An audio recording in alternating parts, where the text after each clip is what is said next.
एक आदमी है वो 4 दर्जन केले खरीद रहा है 18 रुपए प्रति दर्जन के रेट से। 30 बनाना को जब वो बेचे 15 रुपए पर दर्जन शॉपकीपर, और 10 रुपए में भी बेचे तो परसेंटेज लॉस क्या होगा? ठीक है, 4 दर्जन लेता है, 30 बनाना, 4 दर्जन का मतलब है 4 इंटू 12 टोटल 48। अब ये 30 बनाना इधर हो गया क्वांटिटी और 18 यहां बच गया, 18 यहां लिख दो। अब मजेदार बात देखना, पहले नुकसान कितना हो रहा है परसेंटेज में अगर लिखें, जिसको आपने 15 रुपए प्रति दर्जन बेचा है इसको, तो 18 की चीज को अगर आप 15 में बेच रहे हैं तो नुकसान कितना है? -3/18, यानी -1/6 का नुकसान है। और ऐसे अगर 18 की चीज को आप 10 में बेच रहे हैं तो 8 का नुकसान है। इफेक्टिवली आप इसको डिवाइड करके 4 दूनी 8, 2 चौके 8, -4/9 लिख सकते हैं क्या? यस, इतने का नुकसान है। अब मुझे इस दोनों नुकसान को क्या करना है?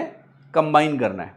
हाँ, आप 2.5 दर्जन लिख के भी कर सकते हो, रेशियो निकालना है अल्टीमेटली, या ऐसे भी कर सकते हो। ठीक है, 6 तरीक 18, 6 पंचे 30 हो गया और 6 तरीक 18 हो गया, राइट। तो ये 5:3 में है और ये हमारा फ्रैक्शनल लॉस है दोनों में। समझ में आ रहा है? अब इस लॉसेस को ना क्या करना है मुझे? कंबाइन करना है। तो वेटेड एवरेज लगा लो। तो वेटेड एवरेज लगाओगे तो आप कहोगे 5 इंटू -1/6 बनेगा, -3 इंटू 4/9 हो जाएगा ये, डिवाइडेड बाई 5 3 8। तो ये हो गया -5/6 -4/3 डिवाइडेड बाई 8। आपका एलसीएम हो जाएगा 6, तो 2 से ही गुणा हो जाएगा। 8 5 13 हो गया, 13/6 48 हो गया। ये लॉस है। परसेंटेज में कन्वर्ट करना है, 100 से गुणा करिए, परसेंटेज लगाइए। 4 से काटोगे यहाँ 12 बनेगा, 4 से काटोगे 25 बनेगा।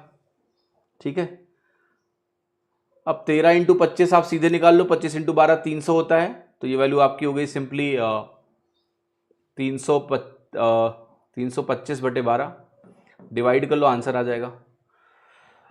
सो 12 दूना 24 हो गया, 8 12 7 84 हो गया, 1 बचा, 1/12.08 के बराबर होता है। तो 27.08 आंसर हो गया आपका B. Obviously not the best way because of fractions. Fractions यहाँ पर थोड़ा सा मसला खराब कर रहे हैं, तो देयर इज अनदर वे, और the another way is going to be little simpler. अगर हम सीधे कॉस्ट ही यहाँ पर कैलकुलेट करें, इस चक्कर में ना पड़े, तो जैसे आप सीधे बोलोगे कि भाई ये 2.5 दर्जन है, ये मेरे पास 1.5 दर्जन है, खरीदा तुमने 4 दर्जन, 18 रुपये का रेट था पर दर्जन, यही तो था। तो टोटल आपने 72 रुपये का कॉस्ट प्राइस लगाया, ये हो गया आपका सीपी। और जो सेलिंग प्राइस में आप जाओगे तो सेलिंग प्राइस में इसको आपने 15 में बेचा है और इस वैल्यू को आपने 10 में बेचा है।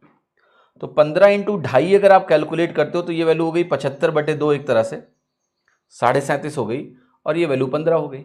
ठीक है, so if you just combine this, तो 37.5 + 15 52.5 हो गया। अब अगर नुकसान आपको देखना तो देख लो यहाँ से, 19.5 का नुकसान हो गया। सो 19.5 का लॉस है, 72 रुपये की कॉस्ट प्राइस है, 100 से मल्टीप्लाई करिए, परसेंटेज वैल्यू आ जाएगी। आप यहाँ से काटिए 4 से, तो 18 चौके 72, और यहाँ पर वैल्यू आपकी आ गई 25। ठीक है, फिर और किससे काटें? 3 से कट जाएगा, और ठीक है 3 से कटेगा तो 3 छक्का 18 बनेगा।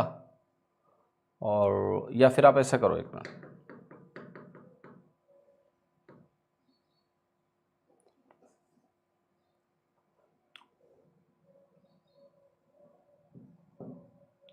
किससे काटे बताओ?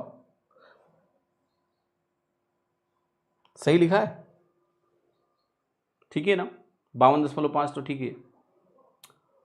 सो what is the value I'm going to get here in this case? Anybody? 52.5 CPSP 19, ठीक है, ठीक ही लग रहा है सब, अभी तक तो कुछ गड़बड़ नहीं दिख रहा है मुझे। तो ये हो जाएगा टोटल 1950/72 एक तरह से,